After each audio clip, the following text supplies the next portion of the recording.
All right. So let's mix in some bets, shall we? After we stroke the ego and the hair of Michael Jenkins. But you needed that. After a week of us making fun of you for being old, it's time to give one Thank back you. to you. Yeah, I need a little So something there there. you go. Yeah. All right. So let's get to this game tonight in the Eastern Conference Finals. Game one between the Pacers and the Knicks. Knicks laying 4.5, total of 223.5. So if you're looking at some of these series prices, the favorite over at BetMGM is the Knicks to win in 7 games. So my question is this before we get into the X's and O's. Jenks, are the odds makers still disrespecting the Pacers? I kind of feel like that they are. Also, I was all over the Timberwolves last night, so take that into consideration as well. Just, Whoops. for being honest about everything. Whoopsie. Yeah, I think the Pacers are legitimate.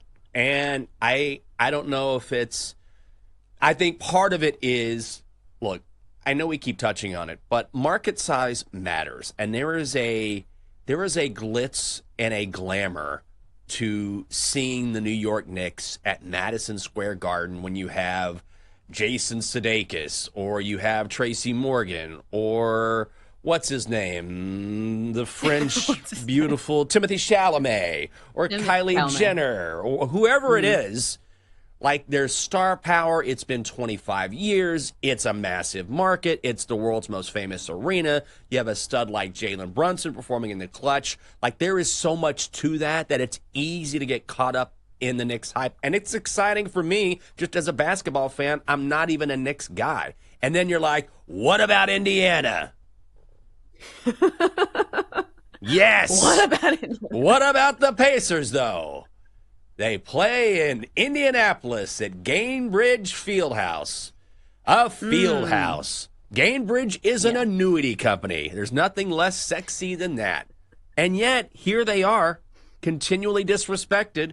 They have, 5 players who have averaged double figures in the playoffs? So I think the Pacers are live here. I think they're feeding off that disrespect that they feel. But there is something to the fact that it's the Pacers versus the Knicks. Yeah, it definitely feels that way, does it not? Because I think people forget this is a Pacers team that's now been to the Eastern Conference Finals 2 years in a row. Like, if this was another team in the NBA, hell, we talk about the Lakers more than this, and they're not sitting in the same position. I understand that the faces and the names are obviously bigger ones and more memorable ones, but still, the Pacers deserve some credit. Maybe the line is correct in game one because obviously this is still a home game for the Knicks, and their home court advantage is very good. At the Garden, one of the best home court advantages, it feels like, in all of basketball. I feel like maybe some of the disrespect lies in maybe the series prices, because here's the thing. Maybe the Knicks have the edge early on, but the biggest discrepancy between these two teams is the amount of minutes that each player has to play on each side of the coin. The Pacers have a ton of depth. They're not playing guys 40 minutes a game as opposed to the Knicks, who are extremely top heavy. So when you have a team like that, again, maybe they will be good in the first few games, but as the series, drags on, those are the guys that are going to have tired legs at the end of the series. So maybe it's one of those situations where, hey, maybe the Knicks get game one, but we saw this last year. It was the Pacers that sent the Knicks home. They have proven that they are a bad matchup for the Knicks, and I think that continues to be true. So I don't know if I'm going to bet on game one, but as far as the series goes, I think I'm going to be on the Pacers. Yeah, I think so as well. And look, they've been great in the playoffs. They're 8-2 straight up.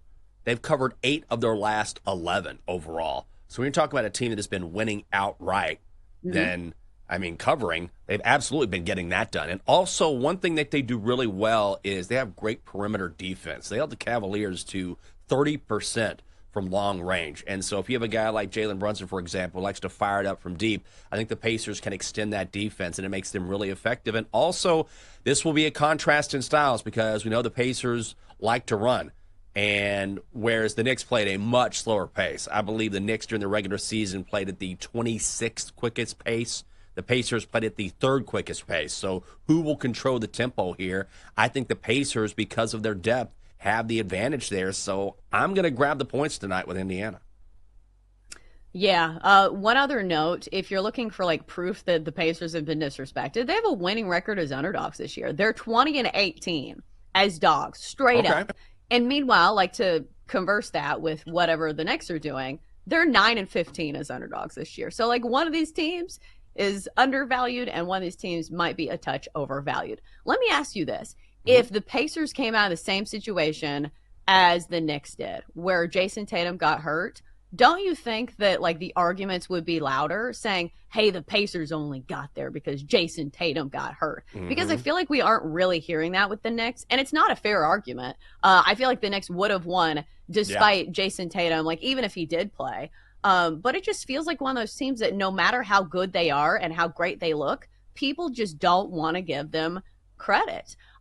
Switching gears to maybe the total in this one, it's sitting kind of in no man's land for me at 224 because obviously, like you mentioned, both these teams kind of go in different directions. The Pacers, very much an over team, 52-40 to the over this year. Meanwhile, the Knicks kind of in the middle, 47-45-2 over under record. And of course, they play at a much slower pace. So other than a side in this one, Jenks, would you lean towards a total, or is this one just a number that's not super playable? Yeah, I think I would go to the over. I think you can still play it. 224 and a hook. I'd play it all the way up to maybe 226 and a half or something like that. But I do believe the Pacers are going to be able to run with the Knicks. Or it should be vice versa. They're going to want to run. The question is, can they do it against the Knicks defense that has been better and more lower scoring in the postseason? But, it's kind of like what we saw between the Pacers and the Cavaliers. That was an over series as well. They just went back and forth. But we've seen the number tick up a little bit here. I think we're going to see an over, and I would trust what we saw from the Pacers during the regular season. That doesn't always translate to the playoffs here, but I would lean to the over as well. Yeah, I don't think I want to play an under with a Pacers game because here's the thing. If they're controlling the tempo, the Knicks are going to have to keep up, and that's when they'll have to start firing away from the three-point line. Some other interesting bets, they have specials over at BetMGM that are just for the series and just for the postseason. Jalen Brunson to score 40-plus points in any game this series is plus 110. Tyrese Halliburton to score 30-plus in any game this series is plus 145. And the list goes further down to even Karl Anthony Towns to score 35-plus in any game this series. I don't know about that, but I will say this. Karl Anthony Towns has had some big games against the Pacers in his career. He's going to be one of those matchups that the Knicks certainly need to take advantage of. He is averaging 30 points per game against Indiana this season, along with 12 rebounds. So it'll be interesting to see if Cat can kind of live up to the hype here and also be consistent. Because hasn't that been the knock on Karl Anthony Towns is that, well, I like to call him Karl Anthony foul trouble because sometimes he can't stay in the game, but also he's a little inconsistent. So he is going to be a big piece for the Knicks in this series. Yeah, he absolutely is. And during the regular season, I mean, he was awesome against the Pacers. 30 points and 12 rebounds a game is what he averaged. So when you're looking at player specials or maybe prop bets, Karl Anthony Towns to score 35 or more in any game in the series is plus 145. So I don't necessarily mind that when you look at the success he had during the regular season and you're getting a little plus money there. I'm not a big props guy, but, matchups matter. And I can absolutely see at least one game based on what we saw during the regular season where he goes off. I mean, it's right there. Again, average 30 and 12, 35 or more, plus 145. I put a sprinkle on that. I feel like they put this at 35 for a reason. Yeah. I can totally see him getting like 30. 35, I feel like is another rung on the ladder. So I don't think that I'm going to put any money on this. Am I going to be shocked if it happens? Not really, but maybe. Like 35 is a lot for somebody not named Jalen Brunson in this series, because I do think the ball is still going to go through Jalen Brunson, because I feel like that's another matchup advantage that the Knicks have. It feels like no matter what the defensive assignment is, Jalen Brunson is going to get his in most of these games. I understand that there were games against the Celtics in which he got into foul trouble and maybe wasn't quite as dynamic down the stretch. But again, I think a lot of people don't want to trust this Pacers team in the final minute of the game. And then you've got the clutch player of the year in the NBA on the other side of the equation. So I think that the Pacers need to blow it out in the first half. Don't give the Knicks a chance to have a close game, because we know what Jalen Brunson's going to do.